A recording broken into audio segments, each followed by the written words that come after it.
You cannot be serious. $47,000 for rags? Garrett Sinclair set the invoice down on the reception counter and laughed the way a man laughs when he believes the joke is on someone else. $47,000. For rags. The young man standing across from him did not laugh. He did not shift his weight. He did not blink. I was 9 years old the first time your factory threw a bag of cutoffs over my fence. Micah Trent's voice was low and even, the kind of voice that has practiced not rising. You've been dumping on my family's land for 16 years. That invoice covers a fraction of what the disposal would have cost you. He slid a second sheet of paper across the counter. Every yard is cataloged. Every bolt is sorted. Come see what I did with it, and then tell me it's rags. Garrett's smile cracked at one corner. He had no idea what was on the other side of that fence. The fence went up in the summer of 2001. 600 meters of rusted chain link running the full length of the eastern property line between two parcels on County Road 9, just outside Ferris Creek, Ontario, a town of 1,100 people 40 minutes south of Hamilton that nobody drove through on purpose. On the west side of the fence sat Lot 22, a flat 4-acre rectangle of packed gravel where Lakeshore Fabrics had operated since 1987. Cutting and finishing upholstery-grade textiles for furniture manufacturers across southern Ontario. On the east side sat a long, narrow 2-acre strip that a black man named Micah Trent had purchased in 1926 for $900 cash from a farmer who owed more in back taxes than the soil was worth. Obadiah was Micah's great-grandfather. Micah had never met him, but the land passed down through the Trent family the way certain things do in families that own almost nothing else.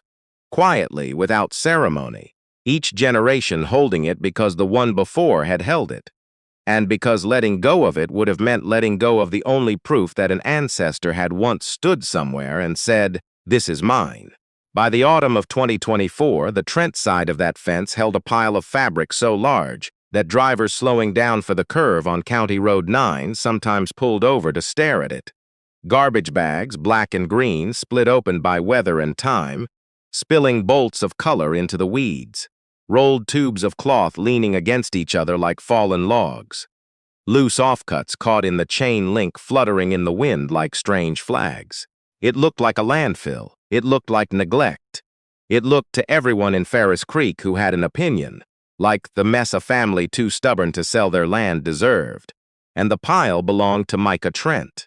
Micah was 24 that fall, tall, long-fingered, his late father's square jaw and his mother's careful eyes. He had lived in the Trent house his entire life, a story-and-a-half clapboard with a porch that sagged on the north side, with his mother Pauline, who worked the early shift and the evening shift at the Cedarvale long-term care home 35 minutes east, and who slept, when she slept at all, in the 4-hour gap between. Micah's father, Jerome, had been killed in a highway construction accident on the 403 when Micah was 5. What Micah remembered of him was not a face but a sensation. Large, warm hands lifting him onto a counter, the smell of engine grease and coffee, and then an absence so total it became the wallpaper of the house, always there, never mentioned. To understand the pile, you have to go back to the summer Micah was 9. In 2005, Lakeshore Fabrics landed a contract with a national furniture chain and doubled its cutting floor capacity overnight. Industrial cutting machines fed long rolls of upholstery textile, heavy cotton canvas, microfiber, polyester blend velvets, linen look weaves, through automated blade arrays that stamped out seat panels, armrest covers, and cushion shells at tolerances tight enough to leave almost no usable margin. Almost. Every shift generated between 300 and 500 kilograms of offcuts, strips, irregular shapes, end-of-roll remnants too short to feed back into the machines, bolts with print misregistrations, color lot rejects, weave flaws invisible to anyone who wasn't being paid to find them. On the company's books, this material was classified as processed textile waste, and disposing of it cost Lakeshore $1,100 a month, paid to a licensed hauler who trucked it to a landfill outside Brantford.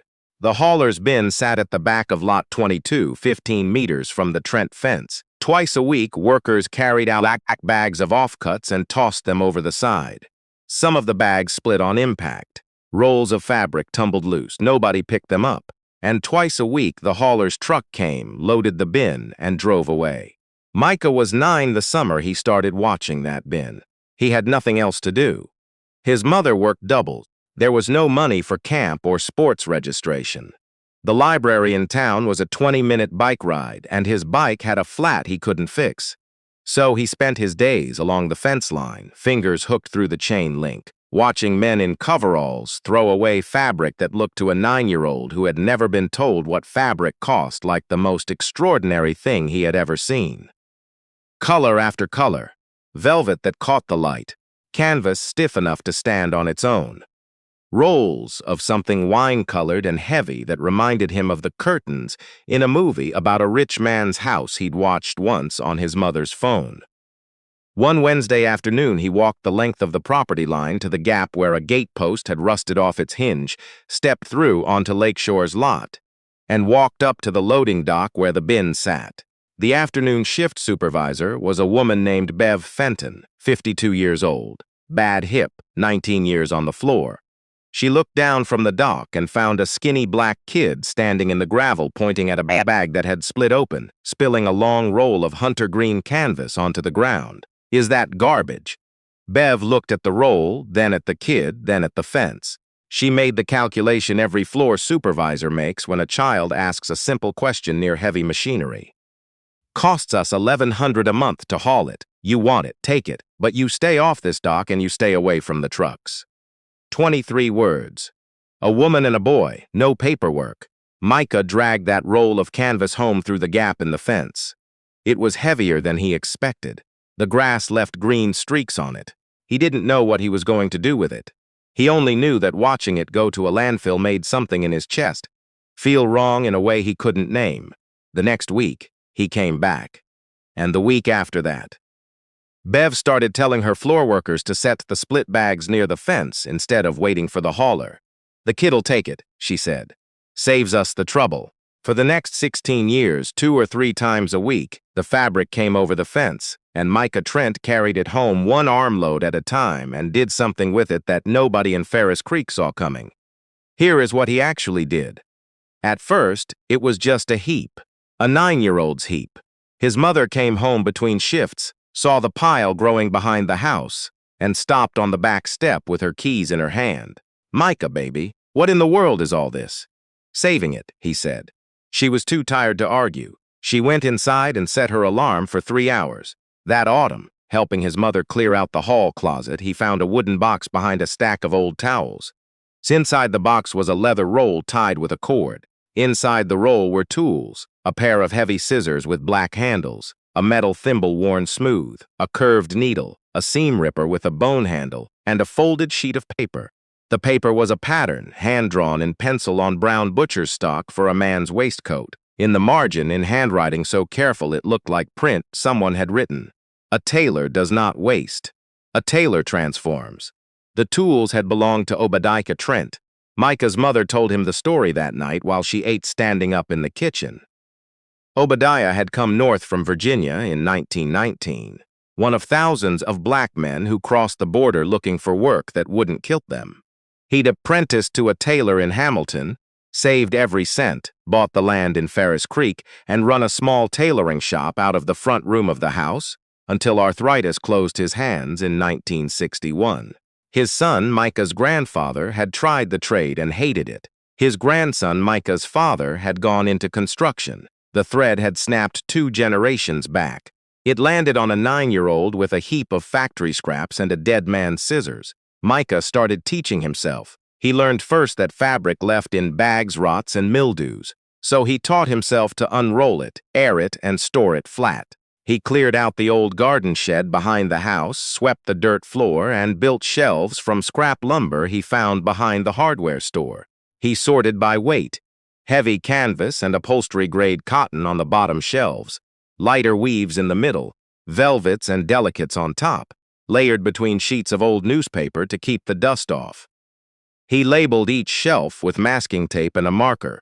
Species, he called them in his head, the way you'd label wood. He didn't know the word substrate yet. He didn't need it. He was 11 the first time he made something, a lopsided drawstring bag out of green canvas.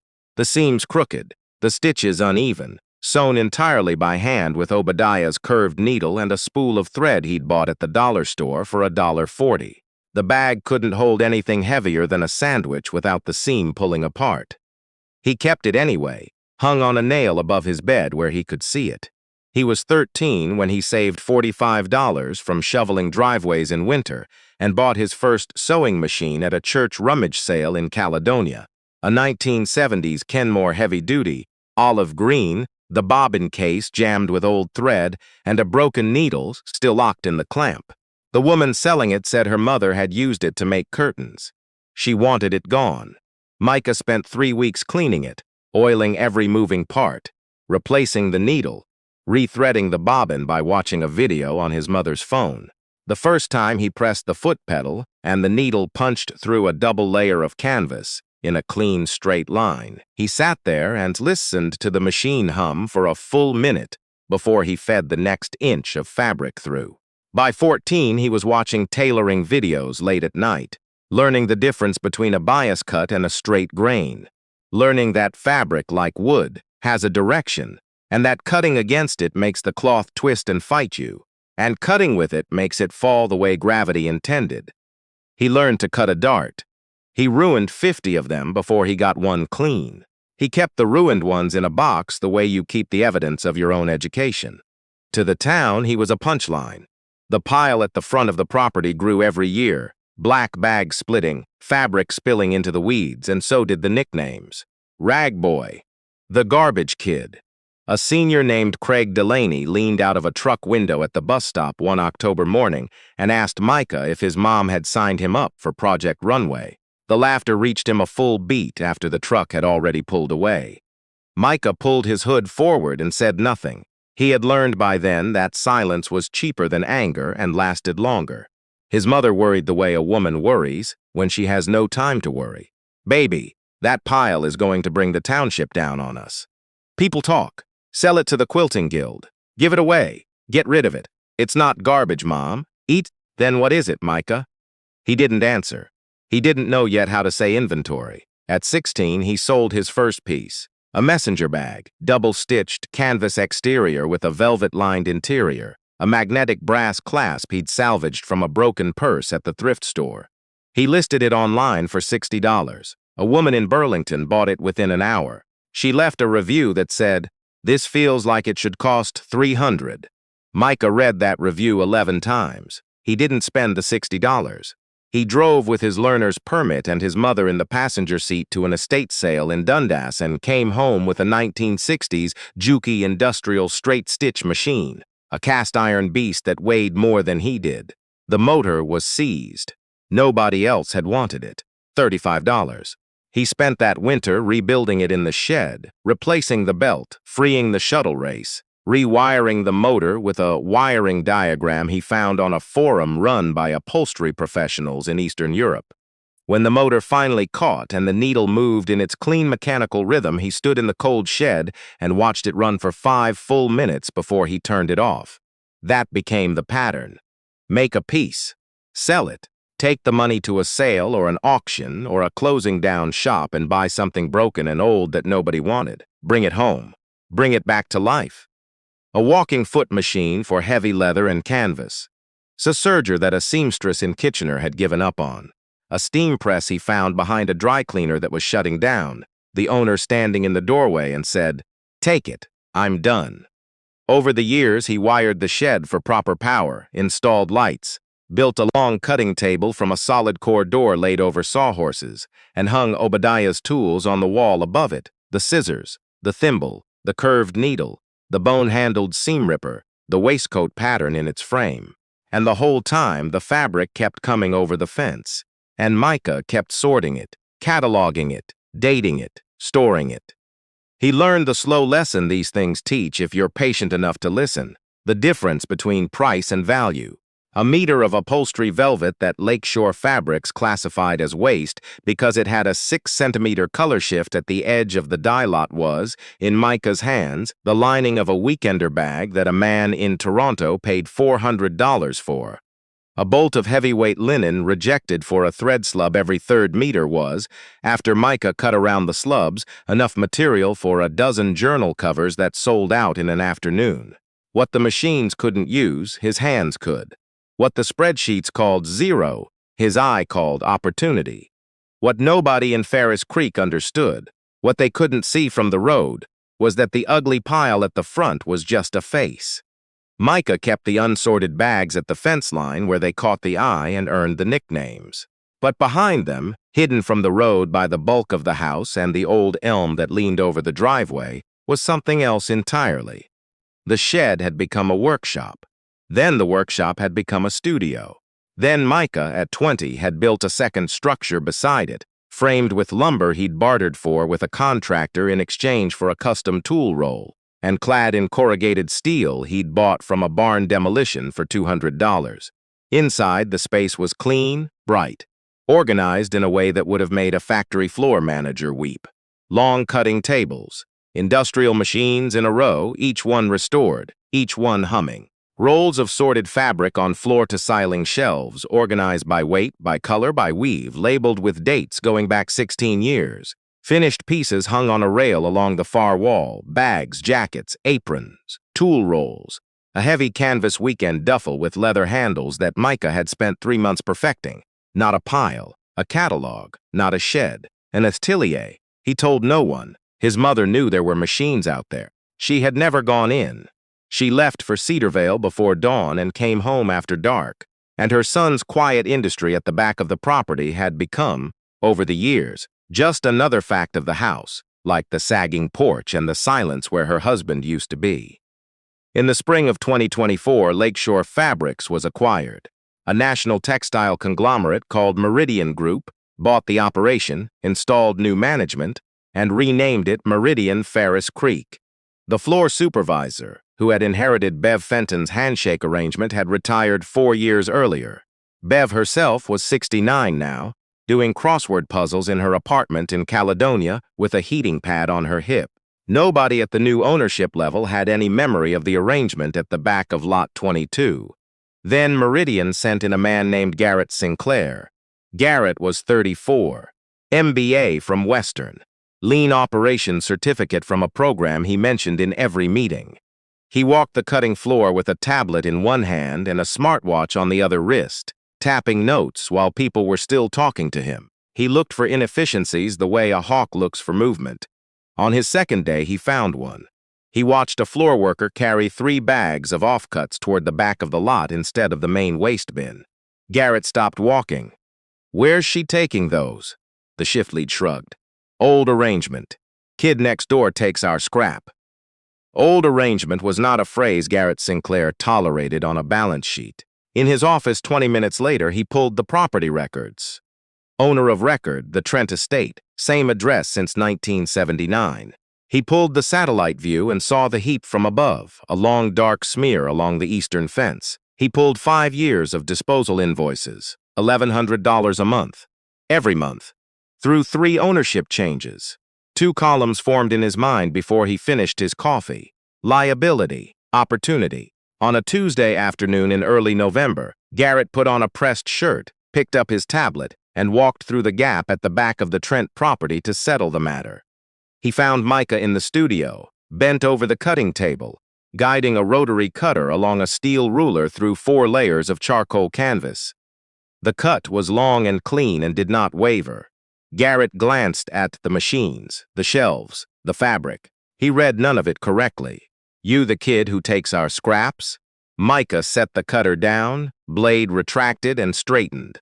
"I take the material your company throws away." "Yes," Garrett was already reading from his tablet. "I'm the new director of operations at Meridian Ferris Creek. We've got an informal arrangement here that needs to be formalized. Liability exposure, audit trail, standard procedure. We'd like to lease that back strip of your property as a designated textile waste staging area. $150 a month. We handle everything. You just cash the check." Micah wiped his hands on the canvas apron tied at his waist. He looked past Garrett toward the fence, then back. "That material out there isn't waste, Mr. Sinclair. It's textile." Garrett did not look up. "With respect, it's process waste." We pay $1,100 a month to send it to a landfill. I'm offering you $1,800 a year to keep it here. That's a win for both parties. No. No weight, no anger. Just the word, clean as a cut along a steel edge. Garrett blinked. He had not been told no in a long time, and certainly not like that. He shifted half a step closer, his smile thinned. Let me be clear, I can't maintain an undocumented process on my watch. Either we sign a lease, or I terminate all material transfer in 30 days, and that pile becomes a municipal issue. Township Bylaw 84-12, uncontrolled accumulation of commercial waste on residential property. You clear it at your own cost, or the township does and bills you. Micah picked up the rotary cutter, turned it slowly in his palm, pressed the blade release and watched the round edge catch the overhead light. Sharp enough to split a hair. You do what you have to do, Mr. Sinclair. Garrett stood there another moment, waiting for a counter that did not come. He made a note on his tablet, gave a small professional nod that nobody acknowledged, and walked back across the yard. His leather Oxfords left sharp impressions in the soft ground. That night, Mike sat at the kitchen table while his mother tied her shoes for the evening shift.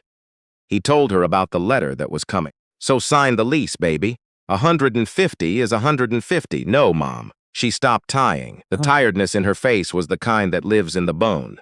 16 years I watched you drag that factory's garbage into this yard. I kept quiet because it kept you busy and it kept you safe. But if it costs us the land, Micah, if it costs us the house, do you hear me? Micah looked at her. Be patient, Mom. I'm almost done. It was the first time in his life he had asked his mother to be patient. She left for Cedarvale without another word. He sat in the dark kitchen until the clock on the stove read midnight. And then he went out to the studio and started cutting something from a piece of wine-colored velvet that had come over the fence the year he turned 12. The certified letter arrived 2 days later. Corporate law firm in Toronto. The language was surgical. Micah read it once, set it on the kitchen table beside the salt shaker, and went back to work. Over the next 3 weeks, he did something the town watched with open confusion. He didn't call a waste removal company.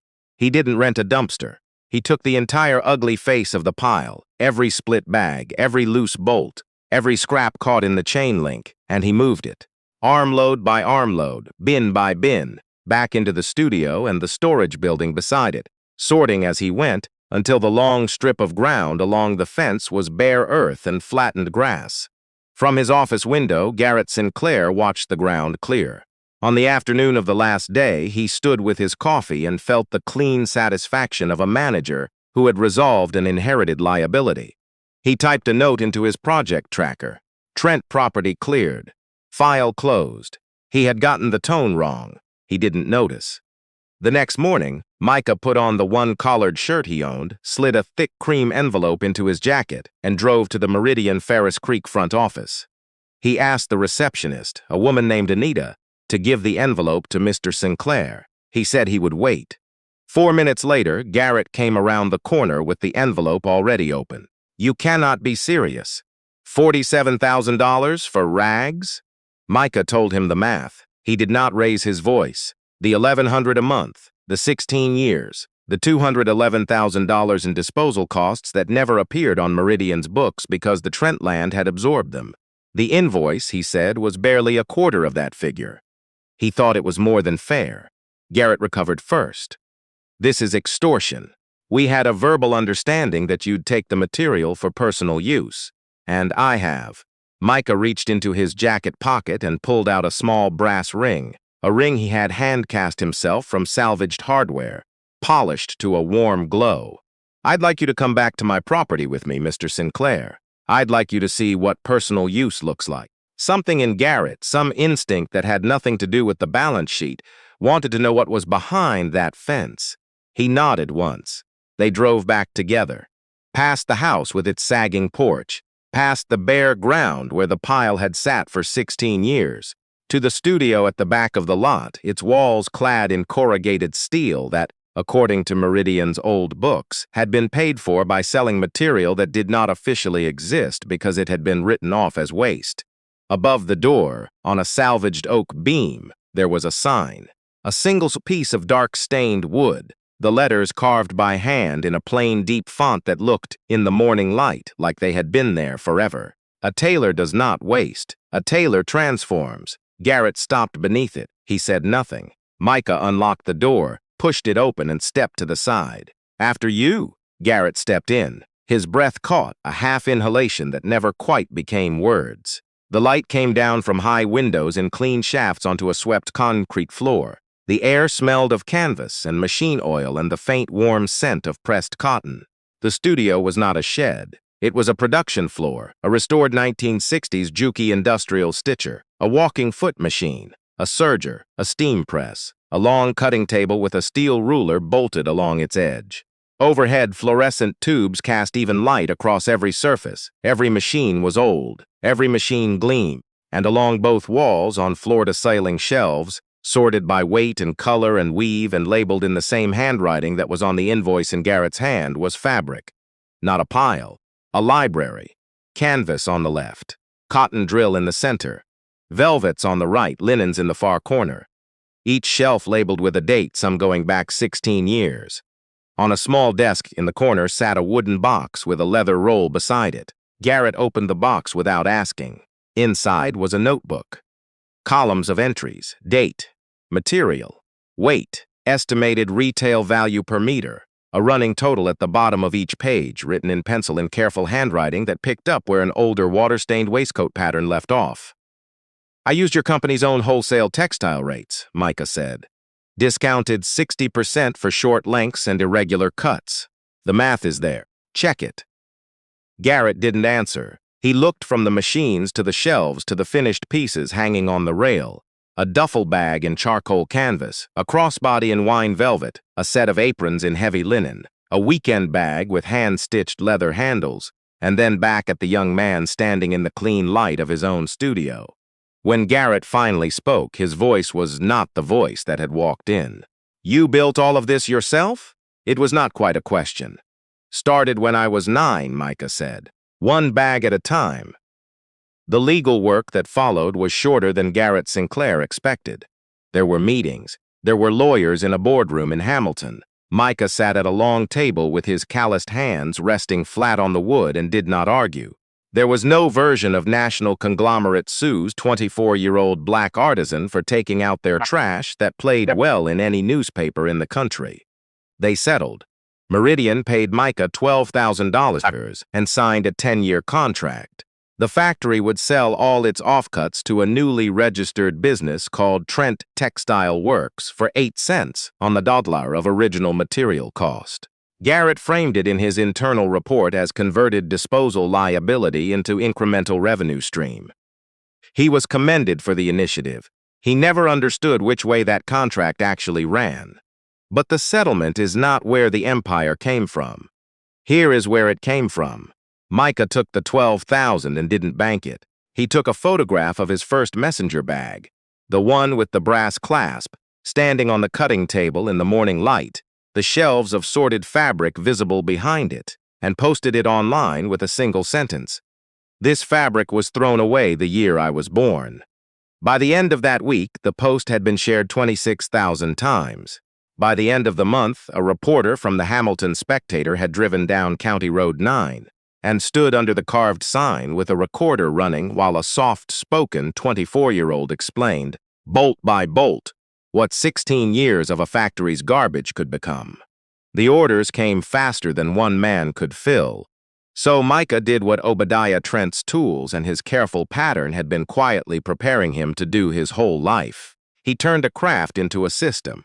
He took out a small business loan against the land his great-grandfather had bought for $900 in 1926. He built a larger workshop on the cleared ground where the pile had stood, right up against the fence, in full view of the Meridian plant. He hired Bev Fenton's granddaughter first, a girl who'd just finished a textiles program at Mohawk College and couldn't find work. Then 2 women from town who needed steady hours and were honest enough to say so. Then more.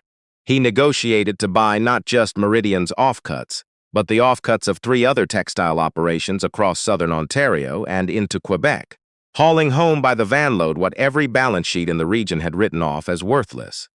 By the time he was 25, Trent Textile Works employed 27 people. It shipped bags, jackets, aprons, tool rolls, home goods, and custom upholstery to cities Micah had never set foot in. It had turned a single fence line in Ferris Creek, Ontario, into the kind of operation that people in the region had started, half joking, half not, to call an empire. His mother quit the care home the spring he turned 25. He brought her out to the studio on the morning before her last shift, walked her for the first time through the door under the carved sign and into the workspace she had lived 60 meters from for 16 years, and never once entered. She stood in the clean shafts of light and looked at the machines, the library of fabric, the running totals in the notebook, the 27 people her son employed, the finished pieces hanging on the rail in colors that had no business being this beautiful given where they came from. She didn't say anything for a long time. Then she put her rough hand flat on a bolt of hunter green canvas on the bottom shelf, the same weight and weave as the first roll Micah had ever dragged home through the gap in the fence, and she cried quietly, the way a tired woman cries when the weight she has carried for 16 years finally finds somewhere to set itself down. All this time, she said. All this time, Micah said. Today, Trent Textile Works still occupies the 2 acres Obadiah Trent bought in 1926. The original shed, the one Micah built at 20 out of bartered lumber and salvaged steel, they kept exactly as it was. New hires are walked through it on their first day, past the carved sign, so they understand what the company is made of. A young woman came in last spring to commission a diaper bag. Her first child was due in September. She wanted something she could carry every day for years and then give to her daughter when the time came. Micah walked her along the wall of the original studio, past shelves of canvas and cotton and linen, and stopped at a small roll of slate blue velvet at the far end. The velvet had come over the fence in 2013. He had been 13. The date on the masking tape label was in his own handwriting. This fabric, he told her, has been waiting 12 years for someone to want a diaper bag. On the wall of the office Micah built for himself out of the same corrugated steel that clads the original studio, there is one framed piece of paper. The original invoice, 47,216 thousands. A client noticed it once and asked, "What's the story behind that?" Micah looked up at the frame. Small, slow smile. "I sent that to a man who called my family's land a dump." He turned back to the cutting table, ran his palm flat across the charcoal canvas, feeling for a ripple in the grain. The man laughed. Micah picked up his great-grandfather's scissors. He shouldn't have. Some companies call it waste because their spreadsheets cannot measure patience. Some towns call it garbage because they cannot see past the bag it comes in. This story does not belong to a factory or a manager with a tablet, or a town that spent 16 years laughing at a kid on the wrong side of a fence. It belongs to a 9-year-old who could not stand to watch good fabric go to a landfill, and who carried it home one armload at a time until the thing everyone called rags became the thing that carried his whole family forward. Today, Micah Trent runs an empire built entirely from what somebody else threw away. And every bolt of cloth he unrolls on that long cutting table remembers. Finally, what it was always going to become. Somewhere in your life, there is probably somebody like that. Someone whose strange, quiet obsession nobody understood. A person who kept doing the patient work, year after year, while everyone else laughed. If this story made you think of someone, tell me about them in the comments. I read everyone. If it moved you, the like button helps it reach the next person who needs to hear it. And if you are new here, this channel tells the stories of quiet, stubborn people whose work outlasted every system that tried to call them invisible. Subscribe. Stay a while. I will see you in the next one.